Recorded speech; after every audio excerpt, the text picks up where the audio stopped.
নমস্কাৰ, এই মুহূৰ্তত আহি পৰিছে সন্ধিয়াৰ কেইবাটাও গুৰুত্বপূৰ্ণ খবৰ। আজি লাখ লাখ আত্মসহায়ক মহিলাই বেংক একাউণ্টত পালে নে নাই 10,000 টকা। প্ৰত্যেকজন লাখপতি বাইদেউৰ বাবে এটা ভাল খবৰ। লাখপতি বাইদেউ আঁচনিৰ SHG গোটত 10,000 টকাৰ স্কিমৰ বাবে এটা গুৰুত্বপূৰ্ণ আপডেট প্ৰদান কৰিছে অসমৰ মুখ্যমন্ত্ৰীগৰাকীয়ে। কি উল্লেখ কৰিছে সবিশেষ জানিব পাৰিব। লগতে PM কিষাণৰ প্ৰতিজন হিতাধিকাৰীৰ বাবে এটা ভাল খবৰ। অতি শীঘ্ৰে 18তম কিস্তি সোমাব PM কিষাণৰ হিতাধিকাৰীৰ বেংক একাউণ্টত। পোনপটীয়াকৈ কেইবাটাও ৰাজনৈতিক খবৰ লগতে অৰাজনৈতিক খবৰ যুগুত হৈছে আজিৰ দিনটোত। আজিৰ আমাৰ প্ৰথমটো খুব গুৰুত্বপূৰ্ণ খবৰ হৈছে অসমবাসীৰ বাবে এটা ডাঙৰ খবৰ। লাখপতি বাইদেউ আঁচনি 10,000 টকাৰ স্কিমক লৈ অসমৰ মুখ্যমন্ত্ৰী ডক্টৰ হিমন্ত বিশ্ব শৰ্মাই ডাঙৰ মন্তব্য কৰিছে। অসম চৰকাৰৰ ঘোষণা অনুযায়ী আত্মসহায়ক গোটৰ মহিলাসকলক আৰ্থিক দিশত সবলীকৰণৰ উদ্দেশ্যৰে প্ৰতিজন মহিলা সদস্যসকলক চৰকাৰে প্ৰদান কৰিব 10,000 টকা। অৱশেষত মুখ্যমন্ত্ৰী ডক্টৰ হিমন্ত বিশ্ব শৰ্মাই লাইভ যোগে ডাঙৰ মন্তব্য কৰিছে। লগতে অসমৰ মাননীয় মুখ্যমন্ত্ৰী হিমন্ত বিশ্ব শৰ্মা ডাঙৰীয়াই এখন মিটিঙত কোৱা অনুযায়ী যিসকল আত্মসহায়ক গোটৰ মহিলাসকলে যোৱা 17 ছেপ্টেম্বৰ তাৰিখে অমৃত বৃক্ষ আন্দোলনৰ আঁচনিৰ গছপুলি ৰোপণ কৰি অফিচিয়েল ৱেবছাইটত চেলফি আপলোড কৰিছে সেইসকল ব্যক্তিৰ বাবে এটা ভাল খবৰ, কিয়নো আপোনাৰ ফৰ্মটো অতি শীঘ্ৰেই একচেপ্ট হৈ গৈছে আৰু এতিয়া আপোনাৰ একাউণ্টত চৰকাৰে সোমাই দিব 10,000 টকা। সেইসকল আত্মসহায়ক গোটৰ মহিলাসকলে ডাইৰেক্ট 10,000 টকা পোৱাৰ আঁচনিত অন্তৰ্ভুক্ত হৈ পৰিছে। আৰু সেইসকল মহিলাক অসম চৰকাৰে ফৰ্ম প্ৰদান কৰি ইতিমধ্যে জমা ল'লে। আপুনি আত্মসহায়ক গোটৰ ফৰ্মটো জমা দিছে নে নাই? যদি আপুনি আত্মসহায়ক গোটৰ ফৰ্মটো জমা দিছে আপোনাৰ বাবে এটা ভাল খবৰ, কিয়নো আপোনাৰ একাউণ্টত সোমাবলৈ গৈ আছে 10,000 টকা। এতিয়া গোটৰ মহিলাৰ ফৰ্মসমূহ পৰীক্ষা কৰি আছে চৰকাৰে। কেৱল মাত্ৰ এটাই চাব সন্তান কিমানজন আছে। চৰকাৰে সম্পূৰ্ণকৈ আপোনাৰ ফৰ্মটো নিৰীক্ষণ কৰি আছে। আপোনাৰ ফৰ্মত কেৱল এটা বস্তু চেক কৰিব, আপোনাৰ সন্তান কিমানজন আছে আৰু সেইটো চাই একাউণ্টত সোমাই দিব 10,000 টকা। যিসকলে এই টকা 10,000 টকাৰে লাভ কৰি ভাল ব্যৱসায় কৰিব সেইসকল ব্যক্তিক চৰকাৰে আকৌ প্ৰদান কৰিব টকা আৰু তেওঁলোকক আকৌ 25,000 টকা দিব অসম চৰকাৰে। তথাপিও যদি লাখপতি হ'ব নোৱাৰে আৰু 10ৰ পৰা 20,000 টকা প্ৰদান কৰিব অসমৰ মুখ্যমন্ত্ৰীগৰাকীয়ে। আত্মসহায়ক গোটৰ প্ৰতিজন মহিলাৰ বাবে এটা ভাল খবৰ।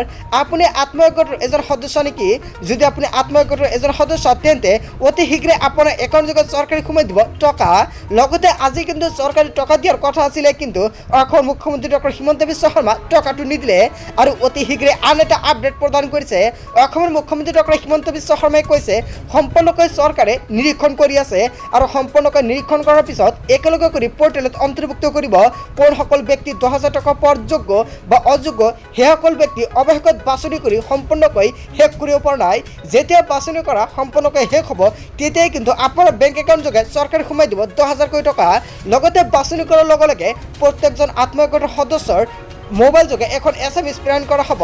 যদি আপোনাৰ মোবাইল যোগে SMSটো আহিছে তেন্তে আপুনি 10,000 টকা লাভ কৰিব। ইয়াৰ সম্পূৰ্ণকৈ আজি লাইভ যোগে ঘোষণা কৰিছে অসমৰ মুখ্যমন্ত্ৰী ডক্টৰ হিমন্ত বিশ্ব শৰ্মাই। তাৰপিছত অসমবাসী ৰাজত্ব ৰৈছে আমাৰ 3 নম্বৰটো খুব গুৰুত্বপূৰ্ণ খবৰ। লগতে ডাঙৰ খবৰ, নিযুক্তি সন্দৰ্ভত মুখ্যমন্ত্ৰী ডক্টৰ হিমন্ত বিশ্ব শৰ্মাই এটা ডাঙৰ মন্তব্য কৰিছে।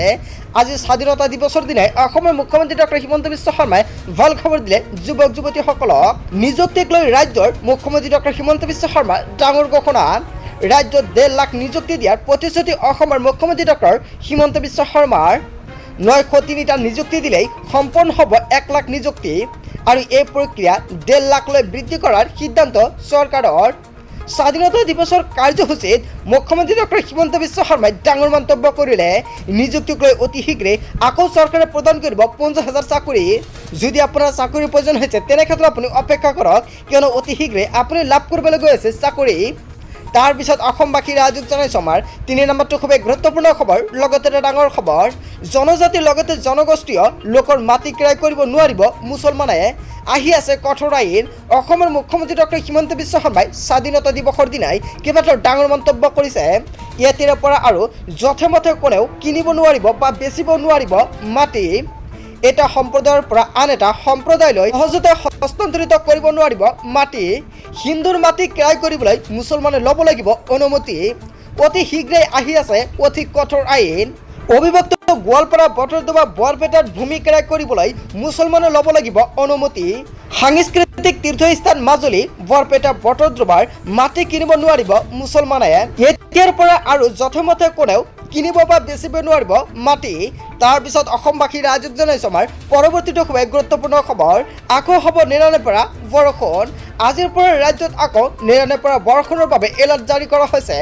বৰষুণৰ লগতে ধুমুহা বজ্ৰপাতৰ সন্ত্ৰাস কৰা হৈছে। হয়, আপুনি ঠিকেই শুনিছে, ভয়ংকৰভাৱে সন্ত্ৰাস চলাব অসমত। ধুমুহা বৰষুণৰ বাবে আপোনাৰ ৰাজ্যত কেনেকুৱা পৰিস্থিতি আজিৰ দিনটোত? ভয়ংকৰভাৱে ঘণ্টাত 3 চেণ্টিমিটাৰ পৰ্যন্ত বৰষুণৰ গভীৰতাৰ সম্ভাৱনা বতৰ বিজ্ঞান কেন্দ্ৰৰ তৰফৰ পৰা জাৰি কৰা হৈছে হাই এলাৰ্ট। মোবাইলে জাৰি কৰা হৈছে সতৰ্কবাণী। গুৱাহাটীৰ লগতে মধ্য অসমত সৃষ্টি হ'ব অতি ভয়ংকৰ পৰিস্থিতি। আজিৰ পৰা ৰাজ্যত আকৌ নিৰাণৰ পৰা বৰষুণ। আপোনাৰ ৰাজ্যৰ অৱস্থাটো কেনেকুৱা নিশ্চয় কমেণ্ট কৰি জনাব। তাৰ পিছত অসমবাসী ৰাজ্যত জনাইছোঁ আমাৰ পৰৱৰ্তীটো খুবেই গুৰুত্বপূৰ্ণ খবৰ। YBY টকা ঘূৰাই পাব গ্ৰাহকে। আপুনি YBYত আপুনি টকা লগাইছিল নেকি? যদি আপুনি টকা বিনিয়োগ কৰিছিলে তেন্তে আপোনাৰ বাবে এটা ভাল খবৰ। অতি শীঘ্ৰে আপুনি টকা ঘূৰাই পাব। YBY এপত টকা হেৰুওৱা গ্ৰাহক লৈ বৃহৎ ঘোষণা কৰিছে। CIDয়ে আৰম্ভ কৰিছে তদন্ত প্ৰক্ৰিয়া।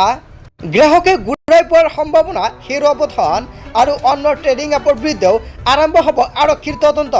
RBIৰ নীতি উলংঘন কৰা সকলো ট্ৰেডিং এপ আহিব আৰক্ষীৰ তদন্তলৈ।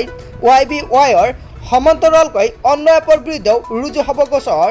আৰক্ষীয়ে শীঘ্ৰেই মুকলি কৰিব বিশেষ হেল্পলাইন নম্বৰ। হেল্পলাইন নম্বৰত এনে এপৰ বিৰুদ্ধে গ্ৰাহকে দিব পাৰিব অভিযোগ। টকা হেৰুওৱাৰ লগে লগে জনাব পাৰিব আৰক্ষীক। অসমৰ লগতে উত্তৰ পূবৰ বহু লোকে YBYত হেৰুৱাইছে কোটি কোটি টকা। তদন্তত টকা হেৰুওৱা লোকৰ সঠিক তথ্য পালে ঘূৰাইও পাব পাৰে হেৰুওৱা ধনখিনি। YBY এপত টকা হেৰুওৱা গ্ৰাহকলৈ এটা ভাল খবৰ। আপুনি YBY এপত টকা লগাইছিল নেকি? যদি লগাইছিল আপোনাৰ বাবে এটা ভাল খবৰ, কিয়নো আপুনি টকাটো ঘূৰাই পাব পাৰে। সঠিক তথ্য দিলে আপুনি ঘূৰাই পাব আপোনাৰ টকাখিনি। যদি আপুনি YBY এপত বিনিয়োগ কৰিছিলে টকা, তেনে ক্ষেত্ৰত নিশ্চয় কমেণ্ট কৰি জনাব। তাৰপিছত অসমবাসী ৰাজ্যত জনাইছোঁ আমাৰ পৰৱৰ্তীটো খুবেই গুৰুত্বপূৰ্ণ খবৰ।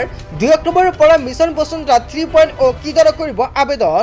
অসমৰ মুখ্যমন্ত্ৰী ডক্টৰ হিমন্ত বিশ্ব শৰ্মাৰ ডাঙৰ মন্তব্য। মিছন বসুন্ধৰা 3.0ক লৈ মুখ্যমন্ত্ৰী হিমন্ত বিশ্ব শৰ্মাই বৃহৎ ঘোষণা কৰিছে। 2 অক্টোবৰৰ পৰা আৰম্ভ হ'ব মিছন বসুন্ধৰা 3.0। কেনেকৈ কেতিয়া আবেদন কৰিব সবিশেষ ক'লে মুখ্যমন্ত্ৰীগৰাকীয়ে। গুৱাহাটীবাসীৰ বাবে প্ৰিমিয়াম কমৰ কথা ঘোষণা কৰিছে মুখ্যমন্ত্ৰীয়ে।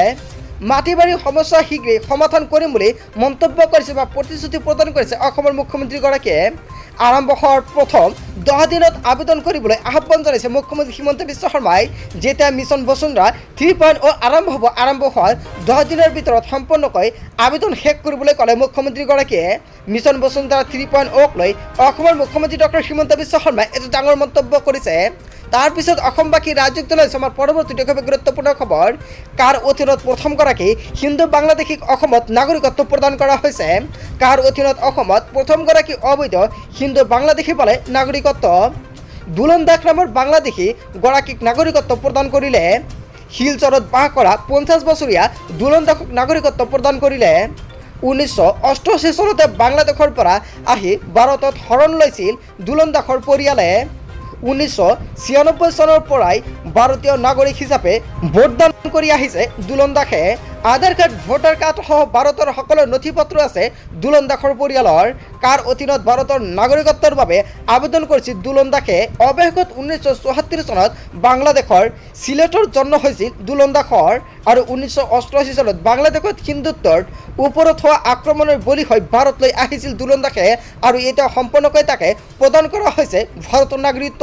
হয় বন্ধু বান্ধৱীসকল, গোটেই অসম তথা ভাৰতৰ বিভিন্ন প্ৰান্তৰ পৰা যুগুত হৈছে কেইবাটাও ডাঙৰ খবৰ। এনেবোৰ খবৰ নিতৌ পাই থাকিবলৈ চেনেলটি ছাবস্ক্ৰাইব কৰি ভিডিঅ'টো এটা লাইক কৰিবলৈ নাপাহৰিব। So thank you for watching full video.